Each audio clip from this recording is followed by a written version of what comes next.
기자 수첩 와이뉴스 넘어가 보죠. 뭐가 좋으셨어요? 이제 세월호 문제에서 좀 빠졌는데요. 오늘은 이동통신사 영업 정지가 시작되는 날입니다. 오늘부터입니까? 예, LGU 플러스가 오늘부터 시작이 됩니다. 불법 보조금을 이제 과다하게 뿌렸다. 이래서 이제 뭐 오늘부터 들어가고요. 예. 추석 연휴가 끝나는 11일부터는 SK텔레콤이 일주일간 영업 정지 돌아가면서 일주일씩. 네. 예.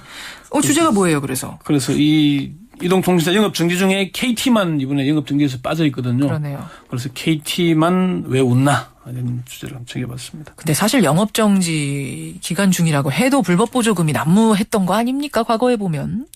그렇습니다. 과열 경쟁이 계속 빚어졌습니다. 왜냐하면은 지난 봄에는 2개 회사가 영업 정지고 1개 회사만 영업 정지가 아닌 적이 있었잖아요. 예. 이럴 때 보면은 아주 대폭적인 이동이 이루어집니다. 기존에 기변하는 거하고 번호 이동에 대한 혜택을 주는 건 다르기 때문이거든요. 그렇죠. 이번에도 과열이 빚어질 것이다 아니다 이런 이제 뭐 의견이 분분한데요. 먼저 과열이 빚어질 것이라는 쪽은 이번 9월이 휴대폰 구입의 적기라고 보기 때문이다는 겁니다. 왜 그렇습니까? 왜 그러냐면은 이동통신사나 단말기 제조회사, 유통대리점의 이해관계가 맞아떨어지는 시기다 이런 얘기거든요. 예. 이동통신사들 입장에서는 10월 1일부터는 단말기 유통구조 개선법이 시행이 되지 않습니까? 그렇죠. 이게 시행되면은 불법 보조금 지급이 상당히 이제 불가능에 가깝기 때문에 그 전에 시장 점유율을 바꾸려면은 9월밖에 기회가 없다. 아하. 그런 점이 하나 있고요. 예. 두 번째는 단말기 제조회사들이 9월과 10월에 갤럭시 노트 4와 아이폰 6가 출시될 예정입니다. 맞아요. 그러면은 지금 나와 있는 뭐 그 이전의 폰들, 주력 폰들을 재고 처리를 해야 되죠. 그러네요. 예, 요 시기. 세 번째는 유통점들이 봄에 2달 가까이 영업을 하지 못했습니다. 그래서 상당한 어려움을 겪고 있기 때문에 뭐 이동통신사나 제조회사의 장려금 외에 유통점 자체적으로라도 뭔가 프로모션을 좀 세게 하지 않겠냐 그런 전망이 있기 때문에 이번 그럴 것이다 그런 얘기들이 나오는 겁니다. 예. 근데 시장 과열이 일어나지 않을 거라는 분석을 하는 분들도 있던데 그거는 또 왜죠? 일종의 학습 효과가 나타날 것이라는 얘기인데요. LG U 플러스가 오늘부터 영업 정지에 들어가면은 KT나 SKT가 LG 쪽 고객을 뺏어오기 위한 보조금을 풀면은 이게 이제 과열 경쟁이 일어나는 거잖아요. 예.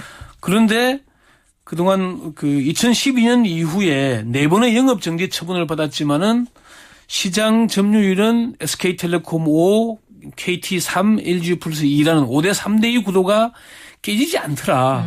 돈만 들었지. 오히려 올 2분기에 영업 정지가 일어나니까 영업이익이 개선됐더라.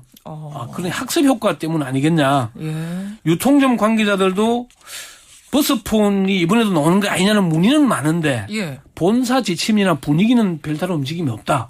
그렇게 얘기를 하고요. 인터넷 사이트들도 조용합니다. 방통위 관계자들에게 물어봐도 이번에는 좀 조용하지 않겠냐 이렇게 전망을 하고 있습니다. 권 기자는 어떻게 보세요? 권 기자가 사실은 이쪽 전문가시거든요. 이번 영업정지 기간 동안 어떻게 과열 경쟁이 있겠습니까? 없겠습니까? 저는 있을 것으로 봅니다. 있을 걸로 보세요. 네. 크게 한 4가지 정도 이유 때문인데요. 뭔가요? 첫 번째는 원래 추석을 앞두고 추석 특수가 있습니다. 추석 연휴 기간 동안 2013년 지난해에 3분기 하루 평균 번호 이동이 23,000건 정도였습니다. 와, 하루에요? 예.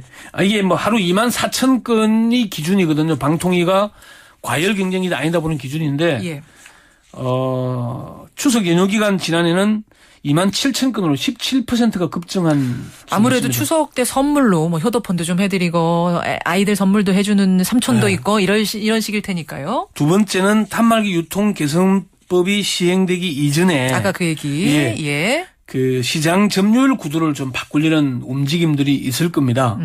세 번째는 아까 말씀드린 대로 단말기 제조회사들의 움직임이 변수가 될 거고요. 네 번째는요? 네 번째는 휴대폰 교체 대기 수요가 증가하고 있다는 점을 감안해야 됩니다. 휴대폰 교체 대기 수요 말이 어렵네요. 예, 방통위가 번호이동 과열로 평가하는 게 하루 24,000건이라 그랬지 않습니까? 그런데 7월과 8월에는 하루 16,000건 정도밖에 안 됐습니다. 대기 수요가 많다는 얘기죠. 새 폰을 기다리고 있는 사람이 많다? 교체를 기다리고 있는 사람이 많다? 그런 점들이 많다는 것도 되고요. 그리고 2년 전에 기억나시죠? 갤럭시 S3 신제품이 17만까지 떨어져서 난리가 났던 적이 있죠. 그랬었어요. 그게 지금 2년이 됐습니다. 예. 휴대폰 약정이 끝나가니까. 그때 그 사람들. 예. 그래서 출혈 경쟁이 이루어지지 않겠냐. 예. 그래서 뭐 지금은 첫날은 조용할지 모르지만은 아마 주말 한밤중이나 새벽에 또 일어날 수 있는 가능성이 있다고 봅니다. 또 줄 200~300m 서는 이런 진풍경이 또 벌어질 수도 있다. 예. 근데 오늘 주제로 돌아가서 예. 이동통신사들이 돌아가면서 영업정지 당하는 이 기간에 왜 KT만 웃는다는 말씀이세요?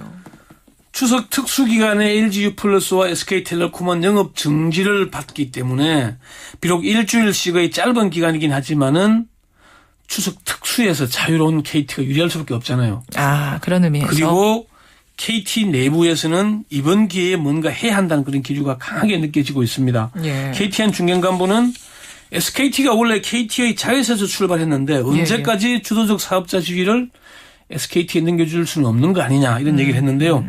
황창규 회장 취임 이후에 KT는 이렇다 할 존재감을 보이지 못하고 있다는 평가가 나오거든요. 예. 그래서 이번 기회에 시장 점유율을 높이기 위한 다양한 방안을 준비하고 있다 이런 얘기들이 들립니다. 그래서 KT의 움직임을 눈여겨봐야 할 것이다. 그런 얘기가 나오고요. 물론 LG유플러스나 SK텔레콤이 가만히 앉아서 가입자를 뺏기진 않겠죠. 그렇죠. 자기들도 뭐 LG유플러스는 대박 기변을 강화한다는 입장이고 SK텔레콤도 50%가 넘는 가입자를 유지하기 위해서 기존 고객에 대한 다양한 혜택을 지금 제공할 것이라는 얘기가 나오긴 합니다만은 어쨌건 KT가 이번 기회가 아니면은 이 점유율 구도를 바꾸기 어렵기 때문에 뭔가 할 것이다. 내부적으로 기대도 크다. 그런 얘기입니다. 예, 이동통신사 영업정지 즈음해서 그 배경들, 흐름들 분석해 주셨어요. 권영철 선임 기자 수고하셨습니다. 네.